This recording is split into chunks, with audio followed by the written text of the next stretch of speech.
All right, so you just got your new plant in the mail. What is the best practice to do once it has arrived?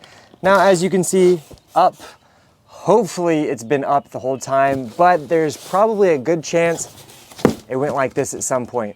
That's okay. Plants are resilient.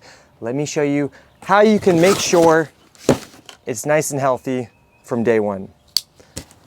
Of course, you want to take it out of the box as quickly as possible.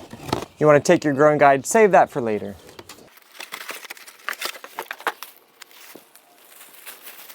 First thing is to remove the plastic covering, and then we want to remove this. This layer of cocoa is here to keep the soil intact.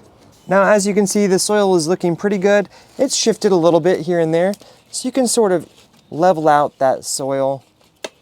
Just pat it down, not too hard, just to get it nice and even. We want to give it some watering right then. And I always like to take some scissors, some shears, and remove any foliage that might look a little bit brown or yellow or broken. Just because you have some yellow foliage does not mean your plant is dead.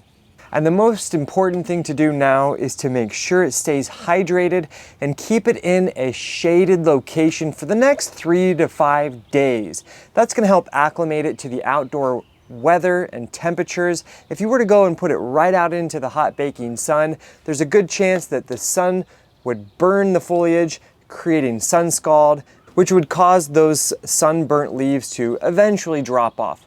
We want to gently acclimate it to the sunnier conditions. And after that period of 3 to 5 days, you'll be ready to plant it up into your containers or right into the ground.